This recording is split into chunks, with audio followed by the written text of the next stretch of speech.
है लेकिन कहता नहीं है। वैसे कोई भी उपदेश कोई भी महात्मा देगा, अगर हम आसन में नहीं हैं तो जो भी वहां से उपदेश तरंगित होगा वह मेरे हृदय के तल पर नहीं पहुंच सकता है। इसलिए वक्ता से बड़ा स्थान श्रोता को रामायण में गोस्वामी तुलसीदास दिए हैं।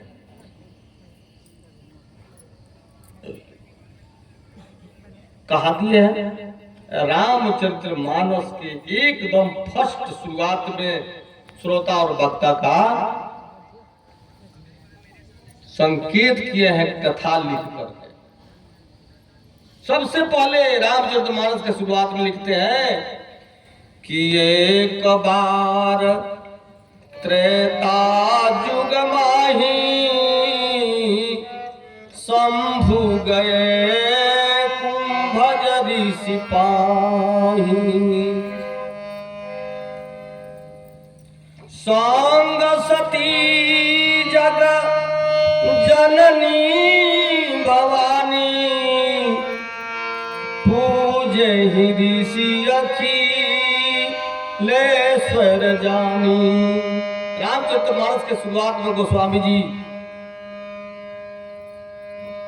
त्रेता युग की बात लिख रहे हैं कि एक बार त्रेता युग माही, त्रेता युग के समय भगवान शिव कैलाश पर्वत छोड़ करके जा रहे हैं कुंभज ऋषि के यहाँ, जहां कुंभ का मेला उन्हीं के नाम पर लगता है। उनके नाम पर आज भी कुंभ का मेला लगता है कि जो कुंभ नहाने जाता है तो ऐसा ऋषि मुनियों का कहना है कि कुंभ नहाने से अनेकों अनेकों जन्म के जो कर्म पीछा कर रहा है वो डुबकी लगाने से साथ छोड़ देता है। ऐसा कुंभ की कहानी हमारे ऋषि मुनि महात्माओं ने कहा है और आज भी इसी मान्यता के आधार पर लोग वहां प्राण भी त्याग देते हैं लेकिन कुंभ नहाने के लिए जाते हैं। उसी कुंभज ऋषि के यहां कौन जा रहा है? जगत के पिता, सब देवों का देव महादेव कुंभज ऋषि के यहां जा रहे हैं और अकेले नहीं जा रहे हैं, संग में उनकी जो अर्धांगिनी है सती है उसको भी लेकर के जा रहे हैं। गोस्वामी जी बता रहे हैं एक बार त्रेता युग माही शंभु गए कुंभज सिपाही संग सती जग जननी भवानी। जब देखे कि भगवान शिव और सती दोनों मेरे कुटिया पर पधारे हैं, जब कुंभज जी देखे तो उमंग से सारे सुध बुद्ध को भूल गए और आसन दिए ग्रहण करने के लिए कि हे जगत पिता, हे जगत माता, आप लोग आसन ग्रहण कीजिए, उसके बाद ही मैं आप लोगों से कुछ जानने और पूछने की कोशिश करूंगा। उन्होंने आसन दे दिया। आसन देने के बाद दोनों मूर्ति का उन्होंने आरती किया, पूजा किया, स्तुति किया कि जो शिव ध्यान लगाने से ध्यान में नहीं लक्ष्य पर आते हैं और वो अपने शक्ति के साथ में हमारे यहां विराजमान हुए। आसन दे करके जगत जननी, जगत के माता समझ करके, क्योंकि जगत पिता है तो इनकी जो अर्धांगिनी है वो चाहे कुछ भी हो वो माता है, तो कोई त्रुटि नहीं देख करके सती के अंदर कुछ नहीं देखे, इसलिए कि भगवान शिव के संगनी है और आई है तो आसन बरोबर दे करके दोनों का स्तुति किए। और उसके बाद मन में संशय उठ रहा है कि बात क्या है कि जिसका ध्यान धरने से ध्यान में नहीं आता है वो अपने ही मर्जी से मेरे यहां पधारा है, बात क्या है? इस बात को समझने की कोशिश करना चाहिए। और यही भाव और श्रद्धा लेकर के भगवान से पूछते हैं कुंभज ऋषि कि हे त्रिपुरारी, हे महादेव, हे देवों के देव शंभु, आप यहां दर्शन दिए, मैं तो धन्य हो गया, लेकिन मेरे अंदर एक प्रश्न उठ रहा है कि कोई भी देवता हो या मनुष्य हो या राक्षस हो, कोई भी कहीं अगर जाता है तो उसके जाने का जरूर कुछ उद्देश्य होता है। मेरे मन में यह प्रश्न उठ रहा है कि यहां तक आपने दर्शन दिया, इसके पीछे क्या कारण है, क्या रहस्य है, इसको मुझे बताइए। भगवान शिव ने कहा कुंभज से कि हे कुंभज, ये तो इस संसार की रीति है, स्वार्थ लागी करहु सब प्रीति, सूर नर मुनि सब काय ही रीति। इस सृष्टि में चाहे देवता हो चाहे मनुष्य हो, बिना स्वार्थ के किसी से प्रेम नहीं करता है। अगर स्वार्थ नहीं रहे तो पिता पुत्र से संबंध टूट जाता है, मित्र मित्र से संबंध टूट जाता है, पति पत्नी से संबंध टूट जाता है। स्वार्थ नहीं है तो संबंध टूट जाता है। स्वार्थ लागी करहु सब प्रीति, सूर नर मुनि सबका ही रीति। यह सबका रीति है। इसमें तीन तरह के रजोगुणी, तमोगुणी और सतोगुणी, देव दानव मानव, तीन तरह के सृष्टि में जीव है, और इस तीनों के अंदर यह भाव है कि बिना स्वार्थ के किसी से प्रीति नहीं करता है। इसलिए हे कुंभज, मैं अपने स्वार्थ के लिए तुम्हारे यहाँ आया हूं, दर्शन देने तेरे स्वार्थ के लिए मैं नहीं आया है, मैं अपने स्वार्थ के लिए आया हूं। भगवान शिव बोले कि जो देवों में देव महादेव है, जिसके अधीन ही पूरा ब्रह्मा और विष्णु भी है, देवता है, यक्ष गंधर्व प्रेत मनुष्य राक्षस सब लोग जिसके बस में है, जिसके अधीन है, वो उसके अंदर स्वार्थ कैसा आ गया? ये तो मुझे और आश्चर्य में मन पड़ गया कि महादेव के अंदर स्वार्थ। सारे संसार के जीव को माना जाएगा कि स्वार्थ है तो किसी से प्रेम करता है या किसी के पास जाता है। जो महादेव है उनके अंदर स्वार्थ, आप अपने ही मुंह से करें, मुझे और आश्चर्य हो रहा है कि आपके अंदर स्वार्थ। प्रभु थोड़ा इसको खोल करके समझाइए मुझे, क्योंकि आपकी ये भाषा मुझे समझ में नहीं आ रहा। क्या कि सुनो, मैं तुम्हारे पास कैलाश पर्वत से यहां तक आया हूं राम कथा सुनने के लिए, सत्य कथा सुनने के लिए, क्योंकि राम का मतलब सत्य, सत्य कथा, राम कथा सुनने के लिए मैं यहां तक आया हूं। तब कुंभज जी बोले, ये रामचरितमानस की शुरुआत में ही गोस्वामी जी इस कथा को दर्शाया है। तब कुंभज जी बोले कि हे प्रभु, फिर तीसरा आश्चर्य मुझे हो रहा है। पहले तो स्वार्थ की बात आपने कहा तो मुझे आश्चर्य हुआ कि आपको स्वार्थ हो ही नहीं सकता है, फिर राम कथा की बात कहे तो, और फिर अब दूसरा आश्चर्य यह हो रहा है कि जिस राम कथा के इस सृष्टि के बीच में सबसे पहला कोई रचयिता है तो भगवान शिव है। रचि महेश निज मानस राखा, अवसर जानी सती संग भाखा।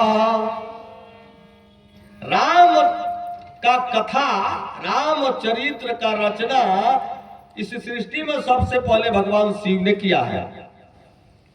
और भगवान शिव ने किसी कागज पर, किसी पत्थर पर, किसी शिलालेख पर नहीं लिखा रामचरितमानस की कथा। सबसे पहले रच महेश निज मानस रखा, अपने मन के पटल पर रचना करके रखे थे। जैसे तुमको किसी से कुछ कहना है तो अपने मन में पहले उसको रच लेते हो कि इस तरह से रच करके, जो भी रचते हो जाकर के वही कहना है तो पूरा उसको रच करके यादाश्त कर लेते हो, पूरा फ्रेश हो जाते हो।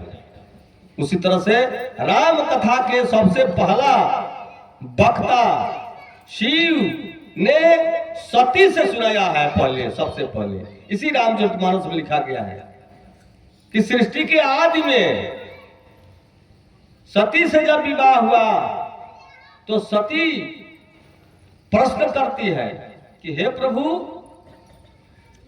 आप तो सर्वश्रेष्ठ हैं, आपसे बड़ा तो कोई है नहीं सृष्टि में, फिर आप किसके ध्यान में 24 घंटा लगे रहते हैं? आपसे बड़ा कौन है, फिर आप किसके ध्यान में लगे रहते हैं? इसका भेद मुझे बताइए। भगवान शिव ने कहा कि हे सती, तूने प्रश्न तो संसार के कल्याण के लिए किया है। अभी तक यह प्रश्न किसी ने नहीं पूछा कि भगवान महादेव सब कुछ है, फिर किसका ध्यान करते हैं, वो कौन है? और ये सबसे पहला प्रश्न तुम्हारा मुझसे है कि भगवान शिव किसका ध्यान करते हैं? हे सती, मेरा स्वामी है। ये त्रेता युग में नहीं कह रहे हैं भगवान शिव कथा, सबसे पहले जो कथा कहे हैं भगवान शिव त्रेता युग की बात नहीं, त्रेता युग की बात तो वाल्मीकि ने लिखा है। रच महेश निज मानस राखा, अवसर जानी सती संभाखा, सतयुग में कह रहे हैं। अब सती पूछती है कि वो उनका नाम क्या है, जिसको आप ध्यान धरते हैं, जिसको आप जपते हैं, उसका नाम क्या है? तो महादेव जी बोले कि उसका नाम है राम। अभी राम का अवतार तो त्रेता युग में हुआ है, उसके पहले वो बात हो रहा है। त्रेता युग के पहले सतयुग में भगवान शिव कहते हैं कि उसका नाम है राम। तो राम के नाम तो कभी सुनी नहीं थी सती। जैसे हम लोग सुनते हैं कि राम कथा रोज रोज सुनते हैं, अयोध्या के राजा दशरथ के पुत्र राम हुए, ऐसा अभी तो दशरथ का जन्म ही नहीं हुआ था, त्रेता आया ही नहीं था, तब भगवान शिव बता रहे हैं सती से कि जिसको मैं ध्यान करता हूं उसका नाम है राम। पूछती है वो है क्या? जब नाम है तो उसका धाम जरूर होगा। अब धाम होगा, नाम है तो रूप होगा, नाम है तो रूप होगा, नाम रूप दोनों है तो उसका स्थान होगा। हे महादेव, आप इस रहस्य को खोलिए कि मैं भी उस राम को जान जाऊं जिसको मेरा स्वामी दिन रात जपता है, ध्यान में डूबा रहता है। क्या उसमें है, क्या मस्ती है उस राम में जिसके लिए 24 घंटा उसी में डूबा रहता है? क्या आनंद है? इस संसार को तो मैं जानती हूं, लेकिन आप जिस राम को जानते हैं, जिस आनंद को जानते हैं, उसके विषय में मुझे भी बताइए, उपदेश कीजिए कि मैं भी जानूं कि वो राम कौन है। तो भगवान शिव कहते हैं, महामंत्र राम नाम महामंत्र में बोलते हैं, राम रमेति रामेति रम्ये राम मनोरमे सहस्त्र नाम तातुल्यम राम नाम बरानने। बरानने सती का एक बरानने भी नाम है, सती भी नाम है और बरानने भी नाम है। भगवान शिव कहते हैं कि राम रमेति, राम वह है, इसीलिए उसका राम नाम पड़ा है कि वो हमेशा रमते रहता है, रमनते रमनते, हमेशा रमते रहता है। वो कहां नहीं रमता है, उससे कोई जगह ही खाली नहीं है जहां वो नहीं रमता हो। घट घट में जो रम रहा, कण कण करता बास, जिसके रमने से चलता बाहर भीतर श्वास, दृश्य वही, जो दिखाई पड़ता है वही राम ही है, और जो देख रहा है वो राम ही है, दृश्य वही, दृष्टा वही, नयन करे प्रकाश। इस आंखों में देखने की जो क्षमता है वो क्षमता राम जी से आता है। कानों में जो सुनने की क्षमता है वो क्षमता राम जी से आता है। जब राम जी थोड़ा साइड होने लगते हैं, उसी अवस्था को लोग कहते हैं बेराम। बेराम न आंख से दिखाई पड़ेगा न कान से सुनाई पड़ेगा, अगर गहरा से विराम हो जाए तो बेहोश हो जाएगा, बेहोश। अब वो राम है, अभी भी है, हर समय, हर घड़ी, हर पल, हर युग में राम है। राम से न कोई समय खाली है, न राम से कोई जगह खाली है। राम रमेति रामेति, राम वो है जो रमता है, वही राम है। संस्कृत में बोल रहे हैं कि राम रमेति रमेति, माने राम वही है जो रमता है, वही राम है। राम रमेति रामेति, वही राम है। रम्य राम मनोरमे, जो राम सब प्राणियों के मन के साथ रहता है। और मन कहां से उत्पन्न होता है, किसी को पता है? इतना उत्पात मचाया है ये मन कि किसी को, देवी देवता से, मनुष्य से, राक्षस से, किसी को ये मन बख्शा नहीं है। मन सबके पास है। मन मरे न माया मरे, मर मर जात शरीर, शरीर मर जाता है फिर भी मन साथे रहता है जीव के। ये मन है क्या? मन आता कहां से है, कहां से उत्पन्न होता है? प्रैक्टिकल संतों ने किया और पकड़ लिया कि कहां से उत्पन्न। ये तो भूत है। जैसे भूत दिखाई नहीं पड़ता है और सताने लगता है, वैसे मन है नहीं, लेकिन मन ही सबको नचा रहा है। अब बहुत बड़ा समस्या है, मन है भी नहीं और इतना समस्या खड़ा है। भगवान शिव कहते हैं रम्य राम मनोरमे, मन में भी जो मन है ना, जो सबका बैरी, उसके अंदर भी वो है। उसके बिना मन भी चल बोल नहीं सकता है, कुछ कर नहीं सकता है। वो राम, हे सती, मैं उसी राम का सुमिरन करता हूं। अब ये मन उत्पन्न कहां से होता है? जोगियों ने पकड़ लिया कि कहां से उत्पन्न होता है। जब मन नहीं रहता है ना, उसी अवस्था का नाम है अमन। अमन, अच्छा अमन माने कितने लोग बुझते हैं? अमन माने सुख होता है। जहां मन नहीं रहे वही सुख है। जहां मन मौजूद हो जाए वही नरक है, वही स्वर्ग है। स्वर्ग भी मन से, नरक भी मन से। लेकिन मन जहां नहीं रहे, अमन मस्ती, वो तो संतों के पास है। अमन की अवस्था, गुरु ने जो मंत्र दिया है, गुरु ने जो तरीका बताया है, उस अवस्था में जो एक पल भी डूबेगा अमन में चला जाएगा, मन नहीं रहेगा उस घड़ी। और फिर अगर कोई विचार उठ गया तो फिर विचार के साथ मन प्रकट हो जाता है। मन आता कहां से है? श्वास से। श्वास से मन आता है। तुम्हारा ध्यान अगर श्वास से कहीं और जगह चला जाए तो तुरंत मन प्रकट हो जाएगा। लेकिन जब तक तुम्हारा ध्यान श्वास पर रहेगा, मन नहीं आ सकता है, छुएगा भी नहीं, अरे होगा ही नहीं। मन की उत्पत्ति स्वर से, श्वासा से, प्राण से। ये बात जो कि लोग महात्मा लोग पता लगा लिए, इसीलिए संसार के लोग दुखी रहते हैं और इसी संसार में संत लोग सुखी रहते हैं। क्यों? कि सारे दुख का कारण है मन। अब मन आता कहां से? अभी पहले बता दिए कि श्वास से मन अगर किसी भी जगह पर चला जाए, धन में जाए, बेटा में जाए, पत्नी में जाए, मान में जाए, प्रतिष्ठा में जाए, कहीं भी चला जाए, अगर श्वास से हट करके, मंत्र की कोई बात नहीं, मैं मंत्र के पक्ष में नहीं हूं, मैं ज्ञान के पक्ष में हूं।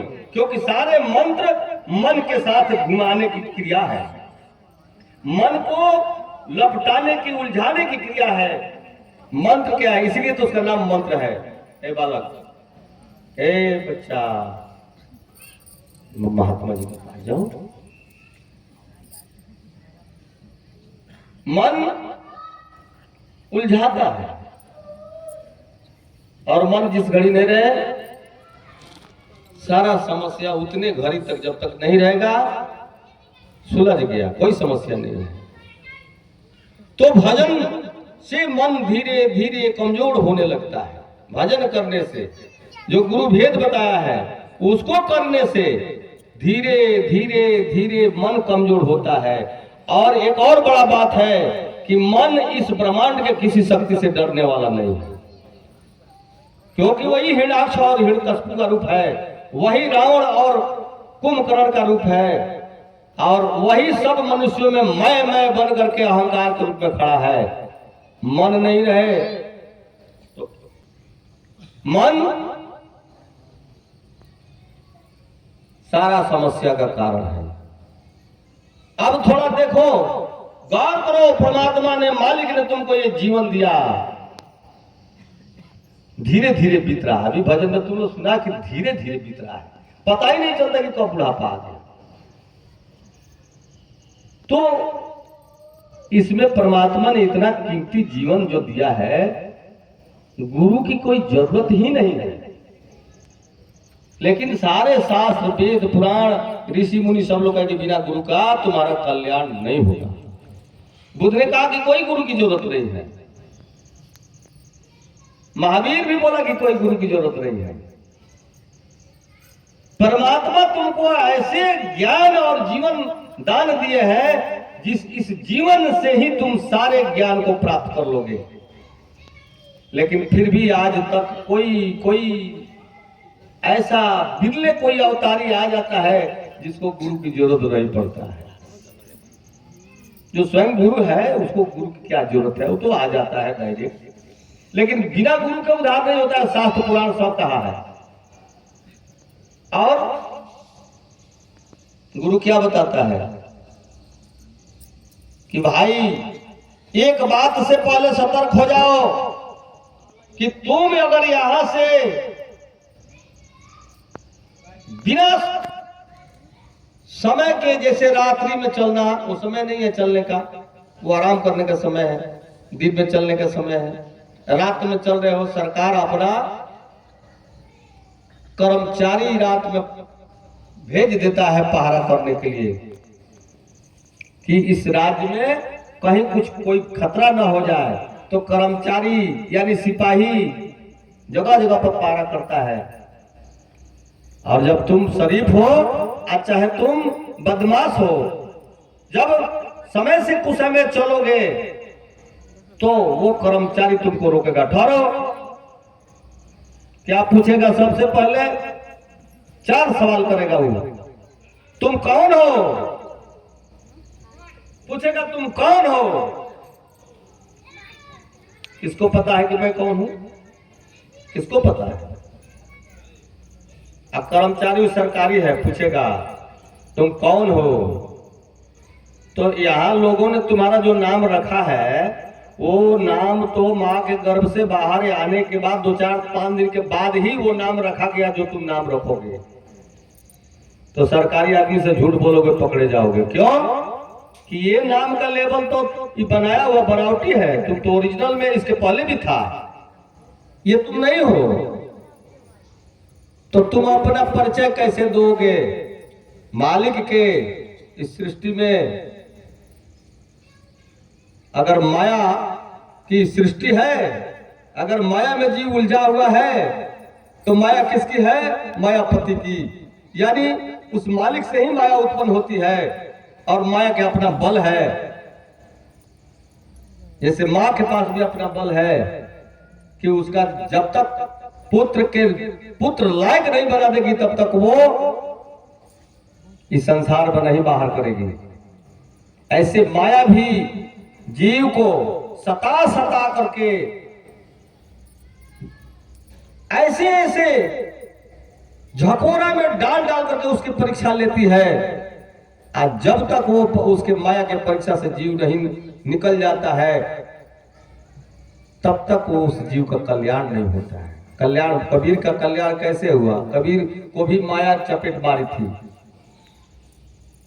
वो उधर नहीं जाएंगे हम। बाद में वो आशीर्वाद दिया माया ने कि जाओ कबीर, तूने मां कह करके मुझे पुकारा है, इसलिए मैं तुझे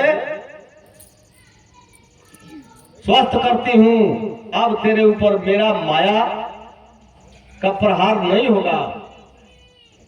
तुम उस मालिक के नाम के प्रचार और जीवों को उपदेश दे रहे हो, जिस मालिक के मेरे स्वामी मायापति स्वयं सुमरन और भजन करते हैं।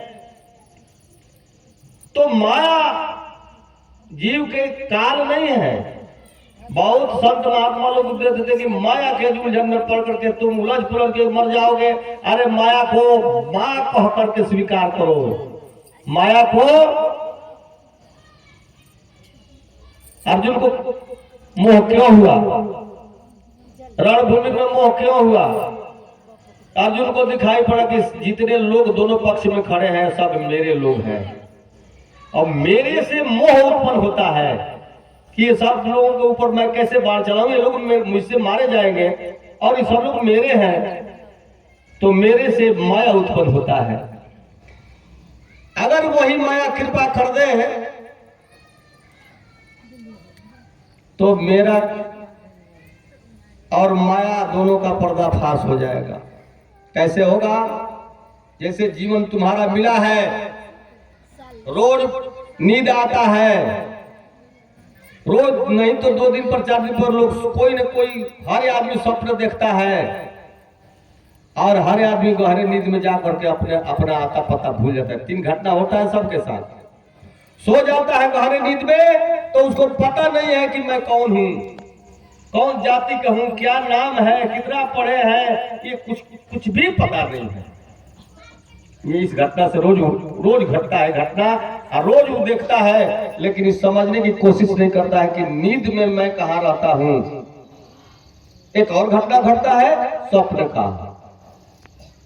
स्वप्न में कुछ लोग अपने और कुछ लोग पराए, दुख देना या सुख देना, सपने में भी घटना घटता है, सपने में भी दुख सुख का महसूस होता है। सपने में अपना और पराया भी दिखाई पड़ता है। गोस्वामी जी लिखते हैं कि सपना में सिर काटे कोई, रामायण में लिखे हैं कि सपना में सिर काटे कोई, बिन जागे दुख दूर न हो। अच्छा बताओ, सपने में तुम्हारा कोई सिर काट रहा है, घेट काट रहा है, तलवार भिड़ा करके रेत रहा है, तो मरने से तो सब लोग भयभीत होगा। अब ये मृत्यु का जो भय है, जो काट रहा तलवार से, ये दुख कैसे मेरा समाप्त होगा? ये दुख जागने से समाप्त हो जाएगा। जहां नींद टूटा कि पता चले तो झूठे काट रहा था, हम तो हइये हैं, वो काटने वाला नहीं है। झूठ का पता कब चला? जागने पर। लेकिन जिस तरह से उस स्वप्न को तू स्वप्न नहीं समझ रहा था, तब तक जब तक तू उसमें था, जब उसमें से बाहर आया तो तुमको पता चला कि वो तो झूठ था। ठीक उसी तरह से इस संसार में तुम कैसे ही संसार के बात को झूठ मानोगे कि सब झूठ है, भाई है, मित्र है, बंधु है, घर है, द्वार है, रुपया है, पैसा है, धन संपत्ति सब है, दिखाई पड़ा, कैसे झूठ मान ले? वैसे ही झूठ है जैसे स्वप्न में तुम सत्य मान रहा था कि जो हो रहा है एकदम सत्य है, चिल्ला रहा था कि कोई तलवार भिड़ाया है, लेकिन नींद टूटने के बाद सारा रोग समाप्त हो गया, अब पता भी चल गया कि झूठ है। ठीक उसी तरह से ये संसार जिसको तुम सत्य समझ रहे हो, इस संसार रूपी मोह का नींद जब तक भंग नहीं होगा, उसमें तो शरीर और मन की खेल था निद्रा में, लेकिन इस संसार में किसका खेल है? मन का, और मन से मेरा का, मेरा और मैं का खेल है, और यह भी सब दिखाई पड़ता है। ऐसे ऐसे कितने मेरे लोग हुए मेरे पिछले जन्मों में। कल्पना करो अपने ही जन्म के विषय में कि मैं पिछले जन्म में भी रहा हूँगा। जब जन्मों जन्मों की कथा शास्त्रों ने बताता है तो मेरा पिछला भी जन्म हुआ होगा। पिछले जन्म में मेरी माँ भी होगी, मेरे पिता भी होंगे, मेरे भाई भी होगा, मेरे पत्नी पुत्र पति सब लोग होंगे। आज वो लोग मेरे नहीं हैं, और आज उन लोगों के दुख सुख के लिए मुझे कोई कष्ट नहीं हो रहा है कि मेरे ही लोग मारे जा रहे हैं। इसका कोई कष्ट नहीं है। क्यों? कि वो इसमें से यादाश्त समाप्त हो गया है। इस जन्म में फिर जो याद है कि मेरे हैं, ये भी एक दिन मेरे छूटेंगे। ये शरीर के साथ ही छूट जाएंगे जब शरीर छूटेगा तो, और ये शरीर के साथ ही सारे इस जीवन की यादाश्तें भी समाप्त हो जाएगी। फिर अगले जन्म में जाओगे, फिर इस लड़कों के लिए, इस पत्नी के लिए, इस पति के लिए, इस धन के लिए नहीं तड़फड़ाओगे। क्यों? कि ये विस्मृत हो जाएगा और फिर नया जीवन मिलेगा। तुम तो वही रहोगे, लेकिन ये बार बार स्वप्न में जैसे याद पड़ता है वैसे इस संसार में याद पड़ता है। अब इस याद को कैसे समझे कि यह सच्चा है कि झूठा है? जैसे स्वप्न में अब मुझे कोई मार रहा है तो मुझे लग रहा है कि मैं सही सच्चा हूं, और सच्चा ही कोई मार रहा है, मुझे कष्ट हो रहा है। लेकिन नींद टूटने के बाद पता चला कि उसमें मैं भी झूठ था, उसमें जो मैं दिखाई पड़ा था, रो रहा था, चिल्ला रहा था, उसमें मैं जो था वो मैं नहीं हूं। मैं तो अभी यहाँ हूँ, ये तो पलंग पर सोया हूँ या बिस्तारे पर सोया हूँ। अभी क्षण भर पहले बिस्तारा पर नहीं था, किसी जंगल, पहाड़, पेड़ पौधा, जानवरों के बीच या शत्रुओं के बीच घिरा हुआ था। आप खुले तो देखते हैं कि तो बिस्तारे पर पड़े हैं।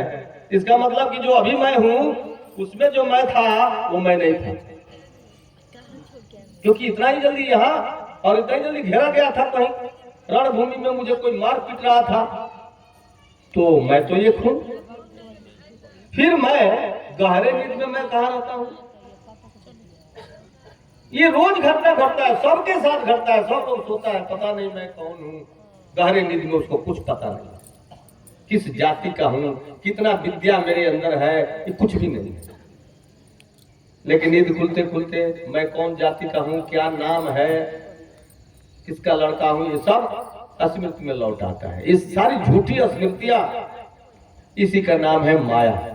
माया का मतलब क्या? जो है नहीं और लगता है कि सत्य है। जैसे युधिष्ठिर ने माया महल बनवाया था, जिसमें दुर्योधन को आमंत्रित किया था। उसी में जहां पानी था वहां सूखा दिखाई पड़ा था, जहां सूखा था पानी दिखाई पड़ा था। कथा में लोग सुने होंगे, कथा की तरफ समय नहीं हम ले जाएंगे। तो माया महल बनाया था। तो दुर्योधन को तो लगता था कि पानी है जहां पानी नहीं था। किसको नहीं लगता था कि पानी नहीं है? जो बनवाया था उनको, उन लोगों, उस परिवार के लोगों को पता था कि तो बनवाया गया है माया महल, इसका रहस्य सब लोग नहीं जानता है। उसी तरह से अब जैसे मान लो कि समुद्र की लहरें हजारों उठ रही है, हजारों लहर उठ रही है और एक लहर दूसरे लहर से टकरा रही है, टकरा करके गिर रही है, मिट रही है, फिर उठ रही है, गिर रही है, मिट रही है, यानी जन्मता और मरता स्थिति दिखाई पड़ रहा है। लेकिन लहर को अगर पता चल जाए कि मैं झूठ हूं, क्योंकि लहर के बिना समुद्र हो सकता है लेकिन समुद्र के बिना लहर नहीं हो सकता है। तो जीव के बिना ईश्वर हो सकता है लेकिन ईश्वर के बिना जीव नहीं हो सकता है। पहले इसको समझ रखो कि जीव के बिना ईश्वर हो सकता है लेकिन ईश्वर के बिना जीव नहीं हो सकता है। इसलिए गोस्वामी जी लिखते हैं कि ईश्वर अंश जीव विनाशी। समुद्र के बिना लहर नहीं हो सकता है, जैसे ईश्वर के बिना नहीं जीव हो सकता है। बिना ईश्वर के जीव नहीं हो सकता है। लेकिन जीव और ईश्वर में क्या फर्क है? ईश्वर और जीव में फर्क है, जैसे समुद्र और लहर में फर्क है। समुद्र को यह समझ आ जाए कि मेरा होना झूठी है, बनना और बिगड़ना ये सब झूठी खेल है। जो है वो एक है समुद्र, और उसी समुद्र से मैं अपने को भूल करके मैं मान रहा हूं, जबकि सारे सब लहरों में मैं ही हूं। कोई ऐसा लहर नहीं है जिसमें समुद्र नहीं है। अगर लहर, एक लहर को ये बात की पता चल जाए कि मैं लहर नहीं हूं और मैं लहरों में बट करके अपने को भूल गया हूं, जिस घट के अंदर ये पता चल जाता है, जिस जीव के अंदर ये ईश्वर की कृपा होता है, तो ये घटना घट जाता है कि ईश्वर उसमें स्वयं प्रकट हो जाते हैं। जैसे लहर में समुद्र दिखाई पड़ गया। अब लहर लहर नहीं रहा, लहर जान गया कि मैं लहर हूं ही नहीं। अगर हूं तो सब लहरों में समुद्र हूं। ये सब लहर झूठ है, समुद्र सत्य है। वैसे ही जिस घट के अंदर वो मालिक अपने प्रतिनिधि चुनता है कि मैं किस घट से बोलूंगा और अपना परिचय जा करके जीवों को दूंगा, वो अपना प्रतिनिधि चुन करके किसी में देख लेता है कि मैं लहर नहीं हूं, मैं जीव नहीं हूं। जैसे सागर वैसे ईश्वर, जैसे लहर वैसे जीव। जिस दिन जीव को ये समझ उतर जाता है, और ये समझ कहने से और सिर्फ किसी की बात सुन लेने से या शास्त्रों में पढ़ लेने से नहीं होगा। ये कैसे होगा? जैसे मिट्टी के घड़े हैं, कोई बड़ा है, कोई छोटा है, कोई ढकनी है, कोई दिया है, कोई कढ़ाई है। यानी मिट्टी के बहुत से पात्र हैं। अब हर पात्र को पता नहीं है, उतना ही उसको पता है कि मैं दिया हूं, मैं सुराही हूं, मैं घड़ा हूं। लेकिन जिस दिन एक दिया को पता चल जाए कि मैं दिया नहीं हूं, मैं मिट्टी हूं, मिट्टी से ही दिया बना है, बात समझने की कोशिश करो। दिखाई पड़ रहा हूं दिया जैसा, नाम भी है मेरा दिया जैसा, लेकिन मैं दिया नहीं हूं। दिया के बिना मिट्टी हो सकता है, लेकिन मिट्टी के बिना दिया नहीं हो सकता है। इसलिए दिया के पहले से मैं हूं, और मैं मुझे कितना बार कोई पानी में सौंध रौंद करके कुछ भी बना ले तो दिया ढकनी पर या कुछ भी बनते रहूंगा, बिगड़ते रहूंगा। लेकिन इस बात का पता मुझे हो गया है कि मैं मिट्टी हूं। तो मिट्टी हूं तो मैं घड़ा में भी हूं, मैं सुराही में भी हूं। मिट्टी अगर पता चल जाए तो मैं दिया में भी हूं, मैं घड़े में, ढकने में, ढकनी में, सब में। जो भी पात्र अलग अलग नाम रूप में दिखाई पड़ रहा है, सब में बिना मिट्टी के नहीं है, सब में मिट्टी है। और जिस दिन इस बात को पता चल जाएगा कि सब में, सब जीवों में मैं ही हूं, सब जीवों में मैं ही हूं, ये बात ईश्वर को पता है। ये बात जीव को पता नहीं है कि सब में मैं हूं। यह बात ईश्वर को पता है कि सब में मैं हूं, लेकिन जीव को पता जिस दिन चल जाता है, यह ईश्वर को जो पता है, तो वो जीव नहीं रह जाता है, वो ईश्वर का रूप, मूर्ति हो जाता है। इसीलिए भगवान की तरफ से उस आदमी रूप में भी उसका पूजा किया जाता है। वो जान लिया है कि ईश्वर और मैं एक हूं, और सृष्टि और मैं एक नहीं हूं। सृष्टि अनेकता में है, मैं एक हूं, और सब अनेक में मैं ही एक हूं। जैसे सब पात्रों में, सब बर्तनों में मिट्टी अपने को देख लिया कि सब में मैं हूं, लेकिन ये सब मेरे बिना नहीं हो सकते हैं। कोई भी पात्र बिना मिट्टी के नहीं बन सकते हैं। सिर्फ मिट्टी पर ही मत समझ लो, जैसे सोने पर भी समझ लो कि गहना मैं नहीं हूं, मैं सोना हूं। चाहे गहना का रूप हूं, चाहे गहना का रूप नहीं हो, 1000 बार उसको तोड़ा जाए, मोड़ा जाए, फोड़ा जाए, सोना ही रहेगा। ऐसे सृष्टि गहना की तरह से है, पात्र की तरह से है।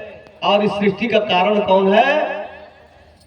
जैसे गहना के कारण सोना है, सोना से ही अनेकों गहना बना हुआ है। नाम कुछ भी रख दो, दोनों में अंतर हो गया। गहना गहना है, सोना नहीं है, लेकिन वो गहना बिना सोना के नहीं है। जिस दिन पता चल जाए गहना को कि मैं सोना हूं, और ये गहना बनने बिगड़ने वाला माया का खेल है। मैं जो बन रहा हूं, बिगड़ रहा हूं, ये माया की खेल है। मुझे बनाने और बिगाड़ने की कोई सवाल नहीं है। जैसे सोना कह दे कि मुझे बिगाड़ दो, तो सोना है, उसको कोई भी गहना बनाओ, अच्छा बनाओ, गलत बनाओ, वेश्या पहने या सती पहने, उसको कोई फर्क नहीं पड़ता है, वो एक ही है। उसी तरह से जीव को जब अपना पता चल जाए, बीच में क्या पूछेगा, कौन हो तुम, कौन हो, पूछेगा सिपाही ना रास्ता में। तो तुम्हारा अपना पता नहीं है कि मैं कौन हूं। गाना हो, कौन सा गाना हो, तो पकड़ लेगा। सरकारी आदमी है, जानता है कि भाई गाना तो झूठी चीज है, इनाम रूप तो सब झूठी है, एक ही से सब बना हुआ है। तो अगर अपना पता चल गया है तो उत्तर देंगे कि मैं कौन हूं। और अगर नहीं जानते हैं कि मैं कौन हूं, तो जो लोग वो कहता है कि मैं फलना आदमी हूं, चिल्ला आदमी हूं, फलना गांव से आ रहा हूं, तो वो कहने पर तो पकड़ेगा, कहेगा लौटो लौटो, इधर जिधर से आ रहे हो उधर चलो, इधर नहीं जाना है। नहीं जाएगा सतलोक में, सतलोक का रास्ता बंद हो जाएगा। जगन्नाथ स्वामी लिखे हैं कि सतलोकवा के कहाला से चली ना। केतनो के गुरु जी लो आई लो और कहलो कि चले बस सतलोक में, चला हमरा संगे, सतलोकवा कहाला से केहू चली ना। हाथ बेहाथ में जबले झंडा हली ना, तबले माया मिसत रही, तीनों लोक में गली ना। दाल ना गली तीनों लोक में, माया के अधीन रहकर ये जीव के। ऐसे माया के खेल समझे के बाद, अब माया का खेल समझने के लिए मन के खेल को समझना पड़ेगा। और मन के खेल क्या है कि ये अपने हैं, तो अपने हैं तो कोई पराया भी होगा। अब अपना पराया दोनों हो गया, अब खेला शुरू हो गया। इस सृष्टि में न कोई अपना है न कोई पराया है। तो जब अपना नहीं है तो उसमें उलझने की क्या जरूरत है, और कोई पराया नहीं है तो उसे उलझने की क्या जरूरत है। कबीरा खड़ा बाजार में लिया हाथ में खैर, ना किसी से दोस्ती ना किसी से बैर, न कोई अपना है न कोई पराया है। अगर प्रेम से बोलता है तो प्रेम से बोलना ये धर्म है। जिस भाषा में वो बोलता है उस भाषा में बोलना तुम्हारा धर्म है। अगर अब भाषा में तो बहुत बात हो जाएगा, तो जिस भाषा में बोले, अर्जुन को यही कृष्ण समझा रहे हैं कि हे अर्जुन, धनुष बाण उठाओ, युद्ध करो, क्योंकि वो लोग युद्ध की भाषा में बोलना चाहते हैं। तो ये संसार में बात जब समझ में आ जाता है साधुओं को, तथा कथित महात्माओं की बात मैं नहीं कर रहा हूं, मैं उस महात्माओं की बात कर रहा हूं जो कृष्ण ने अर्जुन को समझाया जो बात कि अपना पराया कौन है। अर्जुन, अपना कौन है और पराया कौन है?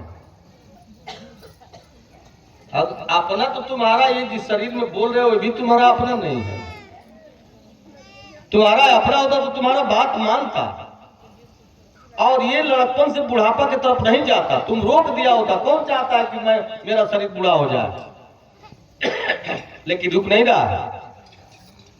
अपना तो तुम्हारा, कहते हो मेरा लड़का हमारा बात नहीं मान रहा है। क्यों नहीं मान रहा है? अपना है नहीं मान रहा तो दुख हो गया। दूसरे का है नहीं मान रहा तो कोई दुख नहीं है। दूसरे के लड़का अगर बात नहीं मान रहा है तो कोई दुख नहीं है। दुख कौन दिया? अपना। अपना लड़का है बात नहीं मान रहा, दुख हो गया। अरे एक बात समझ लो कि ना वो अपना कोई है ना कोई पराया है, फिर दुख सुख की सवाल खत्म हो जाएगा। जीवन मिला है, अब जीवन में रोज सोने की क्रिया होता है, भूख लगता है, प्यास लगता है। न भूख मेरे मर्जी से लगता है, न प्यास मेरे मर्जी से लगता है, न जवानी मेरे मर्जी से आया है, न बुढ़ापा मेरे मर्जी से आया है, न जन्म मेरे मर्जी से हुआ है, न मृत्यु मेरे मर्जी से हुआ है। ये सब कुछ मेरे मर्जी से नहीं हो रहा है। तो फिर इसी जिंदगी में मैं अपना मर्जी लगा लगा करके थक जाता हूँ और दुखी हो जाता हूँ। दुखी होने का तो यही कारण है ना कि मैं जो चाहता हूँ ऐसा हो जाए, अब नहीं होता है, दुख हो गया। अरे तुम्हारे चाहने से कुछ नहीं जीवन में हो रहा है। तुम्हारे चाहने से न तुम्हारा जन्म हुआ है, न तुम्हारे चाहने से लड़कपन छूट गया, न तुम्हारे चाहने से जवानी मिल गया, न तुम्हारे चाहने से बुढ़ापा आएगा, न तुम्हारे चाहने से मृत्यु होगा। ये सब पूरा जीवन में तुम्हारे चाहने से कुछ नहीं होगा। लेकिन जीवन में हर काम को चाहते हो कि मैं चाहता हूं ऐसा हो जाए, वैसा नहीं होता है। दुख का कारण है। व्यक्ति क्यों दुखी है? चाहता है वैसा नहीं होता है, हो गया दुख। अब उसमें उलझता है, टेंशनबाजी करता है, विचारों में डूबता है। अब यही दुख का कारण है जीव का। सबसे पहला, मैं कौन हूं इसका पता लगाना चाहिए, और इसका पता गुरु के शरण में ही मिलेगा। और गुरु पता भी देता है तो पता जल्दी समझ में नहीं आता है कि उस पता को जब तक समझेगा नहीं तब तक वहां पूछने वाले से वो बताने में भी असमर्थ हो जाएगा। पता ही मिल जाए, उस पता को नहीं समझ रहा है तो बताने में उसको असमर्थ हो जाएगा, नहीं बता पाएगा। तो अपना पहले पता होना चाहिए। इसीलिए भगवान कृष्ण ने कहा गीता में अर्जुन से कि हे अर्जुन, दुनिया के जितना वेद शास्त्र पुराण है कोई पढ़ ले, लेकिन जब तक वो अपने को नहीं जान लेता है तो 3300 करोड़ देवी देवताओं को पूजा करना, 18 पुराण, 14 उपनिषद, 20 स्मृतियां कंठस्थ कर लेना, ये सब व्यर्थ है। नाना शास्त्र पठेन लोके नाना देवत पूजनम आत्मज्ञान विना पार्थ सर्व कर्म निरर्थकम। ये सब व्यर्थ है जब तक तुम्हारा अपना ज्ञान नहीं हो जाता है कि तुम कौन हो। इसलिए आत्मज्ञान के मार्ग क्या है कि शरीर के सबसे नजदीक क्या है? मन है। मन के सबसे नजदीक क्या है? प्राण है। प्राण के सबसे नजदीक क्या है? आत्मा है। चार तल में ये महल बना हुआ है। आत्मा पहले तल पर, दूसरे तल पर प्राण, तीसरे तल पर मन और चौथे तल पर शरीर है। चार तल में है। कर्म कहां हो रहा है? चौथे तल पर हो रहा है। हाथ से, इंद्रियों से, शरीर से हो रहा है कर्म। थोड़ा और नीचे उतरो कि कर्म ये जो हो रहा है, सारे कर्म को कराने वाला है कौन? आंखों से देखने वाला, कानों से सुनने वाला, नाक से सुगंध दुर्गंध का पता लगाने वाला, हाथ को ऊपर उठाने वाला, पैर को आगे बढ़ाने वाला, ये कौन है? इस कर्म के सबका मालिक कौन है? इस कर्मों का तो मन है। मन ही सब कुछ करता है। ये मन अच्छे बुरे में क्यों बांटता है? मन अच्छे बुरे में क्यों बांटता है? कि मन के अंतरतल में भाव उठता है। अच्छा भाव उठा तो अच्छा विचार बन जाएगा, और अच्छा विचार बनेगा तो अच्छा ही कर्म करेगा। गलत भाव उठा तो गलत विचार उठेगा, और गलत विचार उठा तो गलत कर्म करेगा। लेकिन इससे भी थोड़ा नीचे उतरो। ऊपरी तल पर कर्म है, उसके निचले तल पर विचार है। सब विचार उसी से आ रहे हैं, मन से। उसके नीचे प्राण का तल भाव, उसके नीचे है, और भाव का भवन आत्मा के नींव पर खड़ा है। जब तक हम अंतःकरण में नहीं उतर जाएंगे, और भजन जो गुरुजी महात्मा लोग जो बताते हैं भजन करने की तरीका, वो अंतःकरण में उतरने की कला है। अंतःकरण में जब तक नहीं उतरेंगे, कल्याण नहीं होगा। और अपना पता तो अंत, मैं अगर इसमें अंत मैंने अपने अंतः सतह में, स्वतः में मैं हूं, मैं इस शरीर के गहरे, मन के भी गहरे तल में हूं, तो वहां जाना पड़ेगा, तब न मेरा पता चलेगा, तब ना आत्मज्ञान होगा। अंतःकरण में उतरना पड़ेगा। और हम कहाँ उतरे हैं? आंखों से देख रहे हैं दृश्य बाहर, कानों से शब्द सुन रहे हैं बाहर, इंद्रियों से जो भी हो रहा है बाहर के कर्म में उलझे हुए हैं।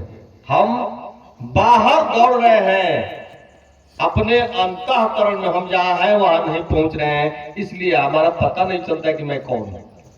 जब हम अंतःकरण में उतरते हैं तो पता चलता है कि शरीर भी झूठ था, मन भी झूठ था, ये विचार भी झूठ था, और ये भावनाएं भी झूठ था। ये सब मेरे ऊपर ही सब खड़ा था। अब तो मैं न मन हूं, न इंद्रिय हूं, न बुद्धि हूं। मन इंद्रिय जा ही न जान सके। मन और इंद्रिया नहीं जिसको जानती है वो मैं हूं। मन और इंद्रिया जिसको नहीं जानती है वो मैं हूं। और मैं अपने को भूल करके मन के साथ मन बन करके, इंद्रियों के साथ इंद्रिय बन करके इस विचारों में उलझा हुआ। तो अपना पता चलेगा आत्मज्ञान होने पर ही। और आत्मज्ञान होने पर पता चलेगा कि कहां से आ रहा हूं, कहां जा रहा हूं। क्योंकि पूछेगा चार सवाल, कौन हो, कहां से आ रहे हो, कहां जाना है, और जाने का क्या उद्देश्य है। चार सवाल। अगर ये चारों सवाल अगर नहीं मिलता है तो वापस लौट आएगा। जमपुरी में जमानत नहीं है, घुसवाला वो थाना नहीं है, मुजरिम खुद अपना दोष बतलाता, झूठी सा की गवाही नहीं है। इसलिए नाम हरदम प्रभु का सुमिर लो, नाम हरदम प्रभु का सुमिर लो, जिंदगी का ठिकाना नहीं है। नाम हरदम प्रभु का सुमिर लो, जिंदगी का ठिकाना नहीं है।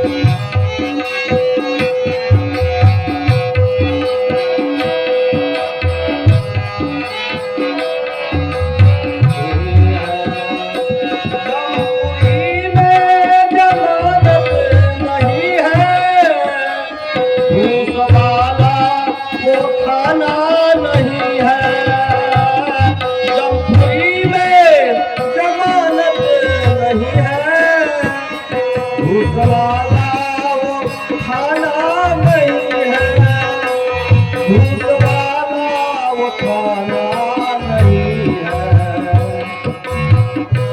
मुजरिम खुद अपना दोष बतलाता, मुजरिम खुद अपना दोष बतलाता, उनके साथी गवाही नहीं है। मुजरिम खुद अपना दोष बतलाता, उनके साथी गवाही नहीं है।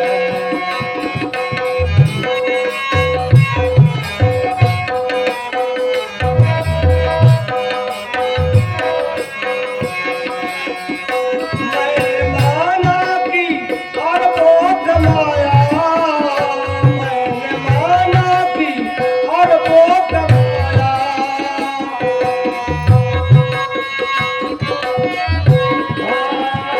मैंने माना कि और वो कमाया, लाख कोठा अटारी बनाया, लाख कोठा। मैंने माना कि और वो कमाया, लाख कोठा अटारी बनाया, लाख कोठा अटारी बनाया। हीरा मोती से उसको सजाया, हीरा मोती से उसको सजाया। ये वहाँ की खजाना नहीं है, कमरे में जमा नहीं है। दोस्त वाला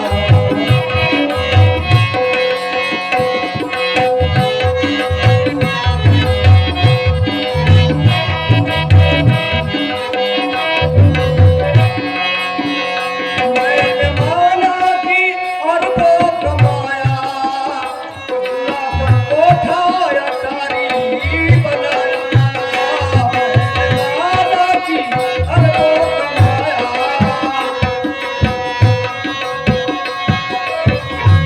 मैंने माना कि अरबों कमाया, लाख कोठा हमारी बनाया। हीरा पाना से उसको सजाया, हीरा मोती से उसको सजाया। हीरा मोती से उसको सजाया, हीरा मोती से उसको सजाया।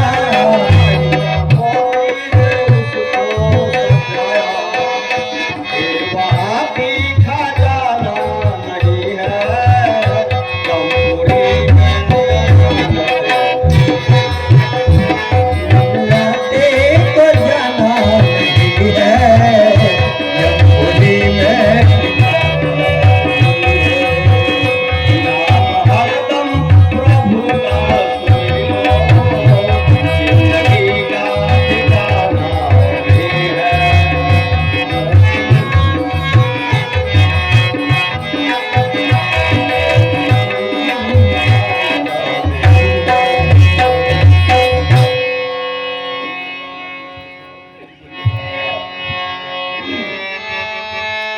हर दम का मतलब हर श्वास, दम मैंने श्वास होता है, जब श्वास फूलने लगता है तो पता है दम फूल रहा है।